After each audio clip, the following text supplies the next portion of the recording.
This podcast is proud to be part of the TalkSport Fan Network. TalkSport. Powered by fans. Danilo's free, and it goes to Gibbs wide. First time we've seen them attack them, and there's Brandon! Well, that's what I wanted to see Robinson do. Taylor, he scores! And the City ground goes ballistic! Here's Bob Williams. He's through here! And in the end, Forrest will say it doesn't matter how you play as long as you win it. Yeah!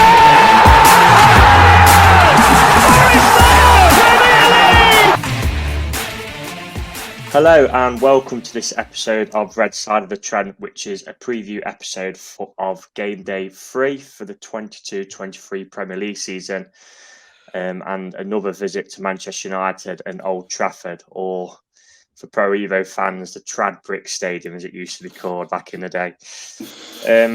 This is Forest's third visit to Old Trafford in less than a year after going nearly 25 years without one. Last year we were beaten 3-0 in the Premier League and 2-0 in the Carabao Cup semi-final, second leg by United. And you'd have to go back to 1996 for our last Premier League goal at Old Trafford, scored by a certain Haaland Senior. And 1994 was our last Premier League win at the Theatre of Dreams, as goals from Pearce and Collymore saw us run out 2-1 winners in that iconic blue/purple Labatt's away strip. Joining us for this preview and returning from last season is Manchester United fan Gareth Chapman. Gaz, how's things, mate? Yeah, good, mate. Thank you. Not too bad. Good. Right. So we'll talk a bit about United then, and then on to Forest, and finally the game between our two sides on Saturday at 3 p.m, which is a rarity for both clubs nowadays, especially United. We'll start off with the transfer window for United, Gaz, which has seen you bring in Mason Mount, Andre Onana and Rasmus Højlund. I mean, if you want to count Johnny Evans as well, you can do by all means. What have you made of the business United have done so far? Being brutally honest, and again, I think it probably sounds a bit selfish as a football fan. I think it's been appalling, to be fair. I don't understand the Mason Mount signing at all. If you're going to get the kind of midfielder that they want him to be, I'd have gone for Maddison and paid less. I think Højlund, I think he will be a very, very good player. But the fact that Kane was there for the taking, maybe Daniel Levy in the way of that. But again, I think if we've got aspirations to challenge Arsenal, City, Liverpool, then they're the kind of signings you have to make, as well as Højlund. So yeah, I think if I was going to rate it, it'd probably be about 4 or 5 out of 10. I like Onana. I think he's brings a new dynamic to the team, and his passing range is fantastic. But yeah, not impressed, to be fair. He's got a mean right hook, though, at least, hasn't he? Yeah. Just to follow up on Højlund, I mean, I've looked at his club record, and nothing jumps out. You know, like you said then, he's obviously very highly rated, a lot of potential. His club record's not much to it. He's obviously started on fire for Denmark. He's a top scorer in Euro qualifiers at the minute. Yeah. I'm putting 2 and 2 together here. This is very conspiracy theory, but do you think, because he's kind of Scandinavian, and obviously after Erling Haaland's come to the Prem, it's like he's been bigged up a bit by the media, it's like the next Erling Haaland, when he hasn't really got the credentials of him yet? I don't know. I suppose it's the pronunciation of the name as well. But I think, don't get me wrong, he didn't start many games for Atalanta. He's got a lot of appearances, but he wasn't like the first name on the team sheet. So I know a lot of them have come on as some appearances, which 20 minutes here and there, I think sometimes harms the stats a little bit. But I think he got 9 league goals, and yeah, I think for the price tag, the only reason that's probably been bumped up is 1, it's Man United, and 2, he's 20. So you could take that into account. But yeah, I think it's basically Haaland if you bought him off Wish, isn't it? It's one of them. I think United fans are just crying out for kind of somebody to come in that's going to do the job straight away, because the frustration's there. I think, unfortunately, you've got your core fans that will go to the games and and go week in, week out, but then because of social media and because of the following that we've got, there's a lot of the overseas fans that don't necessarily have that same passion, but they're going to have their opinion. So straight away, if they have one bad game, that's it. They need to leave the club. I've seen people saying that Ten Hag needs to get out on social media. I mean, that's just ludicrous. You kind of like stole our thunder a bit, Gaz, with the Kane and Maddison. I put Maddison as like a bit of a throwaway because I kind of feel like he's a bit of a similar kind of player in the notes for Mount. But like, it does puzzle me with the Højlund thing, because he's got a back injury, so you don't even know if he can play 2 games in a week when you've got Champions League and you want him to be your main striker. It does puzzle me why Man United not just forked out another 15-20 million for Harry Kane when you're guaranteed 30 goals a season. Well, this is what I can't get my head around. Like, you're in the Champions League, you want to be competing, and I think the thing is, it's easy for me to say that. If it was that easy, I'd be CEO of the club. Do you know what I mean? There's obviously something that's stopping it, and whether that was Levy, whether that was he just didn't want to go to United, but there's a literally ready-made goal machine that would fit straight into the style of play, even without buying another midfielder. Like, I think we've missed the energy of Fred this season so far. Casemiro looks a lot slower. Mount, do you know what? I know I shouldn't say this, but I'm actually glad he's injured for the next couple of weeks, because we're all mad, Mason. We've been playing with 10 men for the last couple of games. Yeah, well, you kind of like shoe on into the next point. So you started off with a 1-0 win against Wolves at home, obviously better than last season, and then followed that up with a 2-0 defeat at Spurs. Obviously, what have you made of those 2 opening games so far? It's a weird one, really, because I think we started off against Spurs really well, whereas last season we weren't starting the game really well. But then we ended the game absolutely atrociously, which was obviously when they capitalised on it. And I don't know, I didn't think it was possible, but we actually made Spurs look good. And then obviously Wolves, I think we were very, very lucky to come away with all 3 points. I think it was a definite penalty. For some reason, I don't know why that wasn't given, but then again, we should have probably had a penalty in the second game. It swings and roundabouts in it. But I've not been, I sound like a moaning football fan, but I've just not been happy with the start of the season. But if we're looking to put a positive spin on it, we're 3 points better off than we were this time last season. So that's true. Obviously, you mentioned about Mason Mount being injured. For those Forest fans who don't know, he's out of our game on Saturday. And obviously, you mentioned about Mount, Bruno and Casemiro being that midfield at the minute.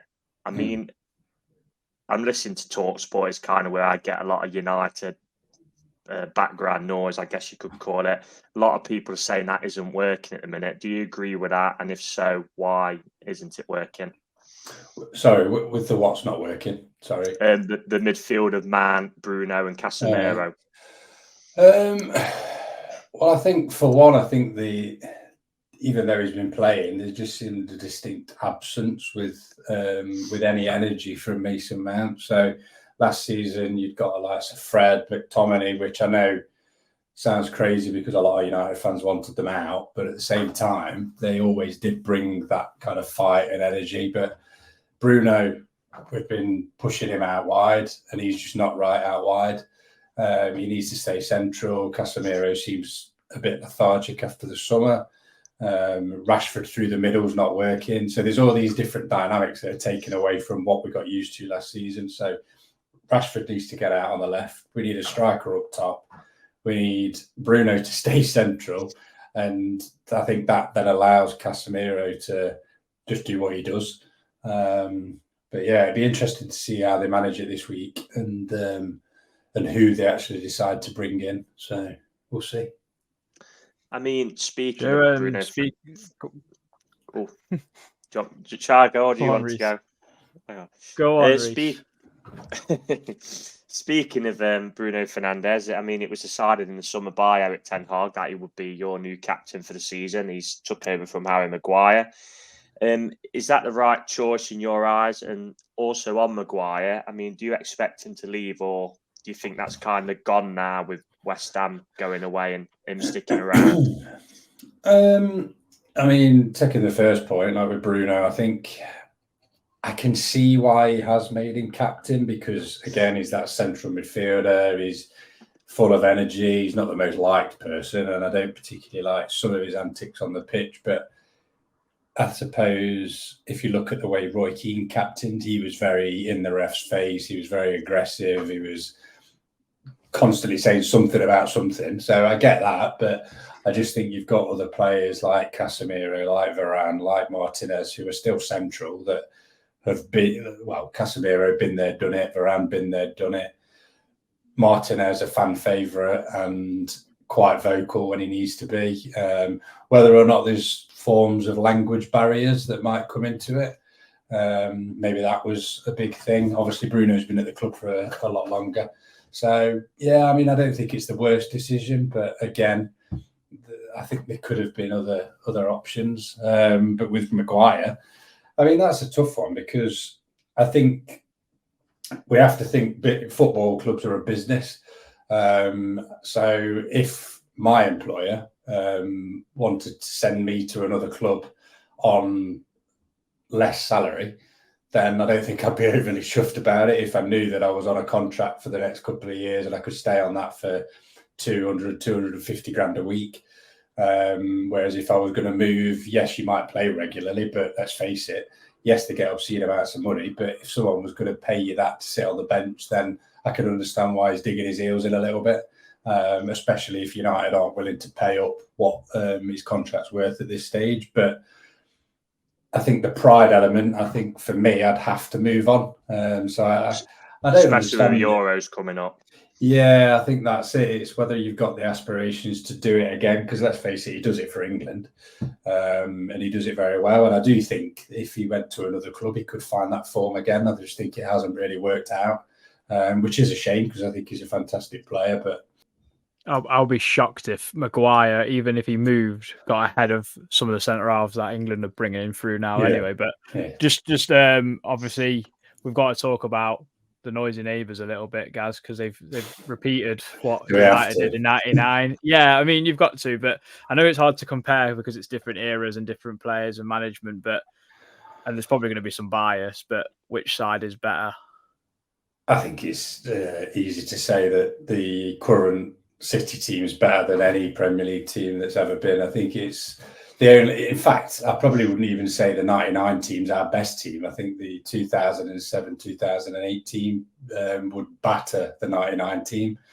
However, what I would say, I think it's a better achievement that we did it in '99 because the squad wasn't as deep as City's was. There was a mountain of other things that I just was think it two group stages back then in the Champions League? Yeah, I think so.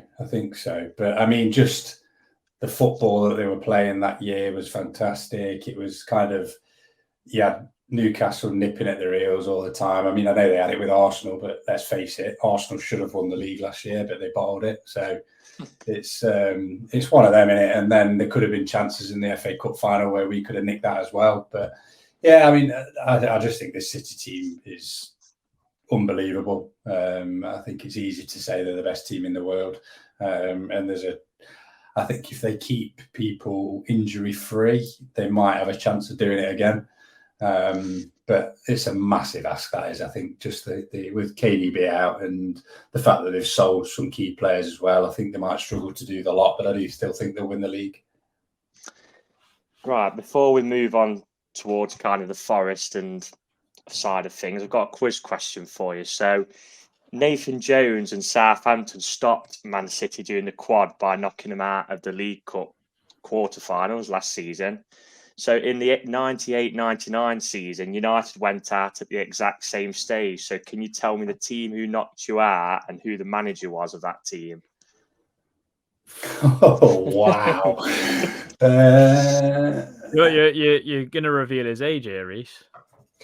I was 13 at the time, if that helps. Yeah, I would have been 6 or 7. Yeah, I would have been 6 or 7. I wouldn't be able to tell you. He's typing it in now. I am. So it I was wouldn't be able to tell Tottenham you. and George Graham in a 3-1 win at White Hart Lanes. I don't know why that come across my mind. It's just because I just thought, I always laugh at Nathan Jones stopping City doing the quad. That's like a bit of a championship thing for us because he was such a horrible manager in the championship. So yeah, so George Graham and Tottenham. Yeah, there's actually a full article about it on the United website. You'll get out with United, won't so you? Ferguson didn't give the whole team talk of it's Spurs. Yeah. It's only Spurs. Moving on towards the Forest side of things mainly, and Dean Henderson, as it stands, is still a United player, but one player who we did sign from you, Gaz, is Anthony Elanga. What do you make of Elanga, and was you sad to see him go, or did you think it was a good move all round? I think I spoke to Reiss about it because I think you messaged me before he even went on Sky Sports News, didn't you? Twitter's just ahead of Sky Sports now by a mile. Yeah, so. Slow sports news, but I think he's a good player. I just don't think he's top 4 kind of level. He's got pace. I think a lot of the times last season when he played in certain games, I know there was a few in the Europa where his touch kind of evaded him a little bit from time to time, but then he'd come out and have a performance where you're like, well, okay, he's got it in him.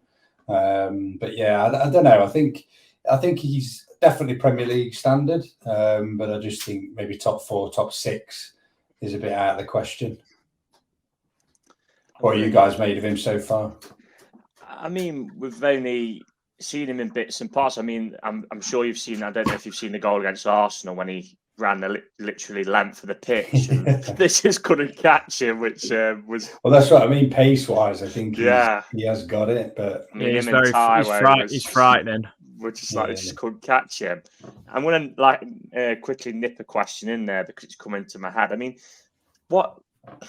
because obviously with Elanga being a winger, I know he does play off the left, and I agree with you. Rashford is loads better off the left rather than down the middle. You've obviously got Garnacho there, who's still quite young. You've obviously got Sancho there, who I thought would be a really good player for United, but it's just not happened at all. No.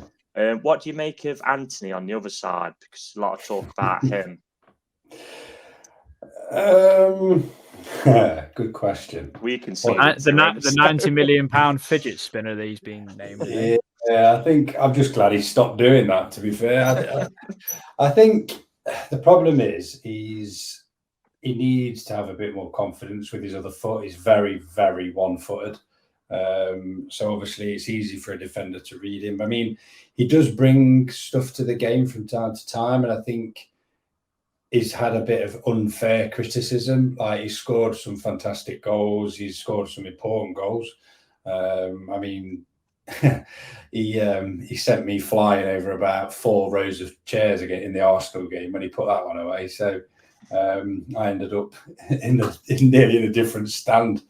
But yeah, that was pretty good. But I think, like you say, from time to time, and I go back to the Newcastle game in the Carabao Cup final last season, where he did all the hard work. He beat 2-3 players and then panicked that he was on his weak foot and then cut back and put himself back into trouble. So there's that kind of element to his game. But I think on the whole, he's doing all right. I think he's better than Sancho in that position at the moment. And I think he's helping the team rather than being an out kind of individual.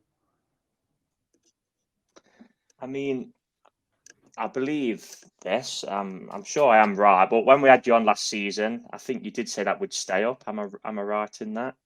Yeah. Or can you not remember that? I mean, what did you make of Forest last season when you watched them? And I don't know if you watched us separate to when we played United. And did any of our players catch your eye? I mean, I went to both the games at Old Trafford for the Forest, both in the Cup and in the league, and it was unenjoyable for me.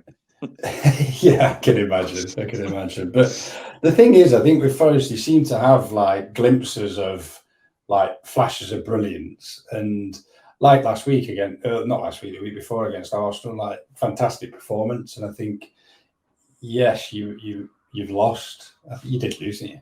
Yeah, 2-1. I think, but you can take some positives away from that. I think there was times last season where probably at the start of the season, it looked an easy bet to say that you'd probably go down. However, turned a corner, put some great performances in. I think there was a couple of players. Was it Danilo? He had a couple of decent performances. Yeah, back in the season. Yeah, so there was a few players that did well. I'd say Lingard not being one of them. But yeah, I think I was glad to see him stay up, and I did think partway through the season that you'd probably do it anyway, because there was other teams that were just that much worse. I think we changed from week to week. We had them whether we'd go down or not. Yeah, it was periods of difference. So I mean, I don't know what you think, Reiss, as well to this. What I'm going to say is, but I thought Man United were probably the best side we played in terms of consistency home and away last season. They dispatched us fairly easily, other than when Maguire caught the ball in their box, and that got given as congestion, so it didn't get given. You know what? I spoke to a customer today, and he said exactly that, because he was on about the game on Saturday. With my Forest hat on, I just thought that home game we were really poor in the league. The cup game, to be fair to United, they scored at the perfect time, every single goal. So they scored really early on, silenced the crowd. We obviously had the goal to Salad, and then literally conceded to bleeding Weghorst just before half time. Perfect time to score, and then they've literally finished the tie off right at the end. It was Bruno Fernandes wanted it, so I give him credit for that. I mean, in the away games, the League Cup tie was dead, wasn't it? And in the Premier League game, there was. I think Hennessy made a bit of a blunder, didn't he, with a second. Then we let Rashford go from the corner with a first, and just mistakes. It was absolutely freezing. Yeah, I mean, mistakes you just can't make against big six teams, and obviously that's something we've got to learn this season. Yeah. Gaz, what's your expectation this season for both sides? Obviously, last season you come third, you won a trophy, you got to a final of another, you blew it in the Europa League. Big time. Can you improve on that? What will success be for this season for Man United? I think if we can, I mean, looking at the group stages for the Champions League, we're in pot 2, so that puts us in with another big team. Well, I say potentially in with another big team. I think there's a couple of teams in pot 1, which I can't fathom out how they've ended up in pot 1, but I think there's like PSV and a couple of teams like that maybe. But I think if we get through to the knockouts, that would be good. I think the concentration's still got to be the league and just improving on that. However, I think the way we started, there's a long way to go on that, and I think I'd say we'd be the ones to drop out of the top 4 at this stage. Liverpool look marginally better than last season. Chelsea, I think they will come good because they've got some very good players. Arsenal are doing what they're doing. City will probably win the league. But then you've also had people stepping up like Brighton, and potentially Villa look good, Newcastle. So there's so many different teams that could break into it. And I think we've just got to concentrate on our performances, maybe have another good cup run in either one, and see how we get on that. What do you think about Forest? How do you think we'll do this season? Again, I think looking at your early performances, if you can keep or try to keep close to that level of performance that you showed against Arsenal, I think the game against Sheffield United, did you win that one? Yeah, we did. You did, yeah. So I think the performance wasn't great, but again, sometimes you need to have a bad performance but still get the points. So if you can do that a couple of times, I think you've got to be looking at like Luton, Sheffield United, and then one of another 6 teams that could potentially go down. But yeah, I think you'll stay up again, to be fair. because we've discussed this between us, and we've said, haven't we, there's probably 6 or 8 teams who, if we obviously recruit well towards the end of the window and obviously keep us home form well and improve on us away form a bit, we think we can finish like not halfway up, but like the top tier of the bottom half, I guess. So yeah, I agree. And now we've got a World Cup winner. We're well on our way. I mean, I'm not sure if he'll play on Saturday or not. We'll see, won't we? See his mate Martinez, won't he? Well, moving on to the game then on Saturday. I mean, obviously, as we said earlier, Mason Mount's injured. So what team would you expect to start for United? And also, how would you expect the game to pan out? I think probably a similar back four to what we've had both games. Maybe Dalot instead of Wan-Bissaka, potentially for a bit more strength. Although from a tackling perspective, I think he's probably best in the league from tackling. And then, like you say, Casemiro, Bruno central. Could potentially see McTominay there. And then they might look at jigging around the front three a little bit, because it's just not working with Rashford through the middle at all. And I think there is rumour that Højlund will at least be on the bench, so we could see him at some point. So Haaland 2.0. We did get the trophy last season of having the only player to dribble past Aaron Wan-Bissaka, and Emmanuel Dennis was the only one who did it last season, according to Twitter. I see the stat. How do you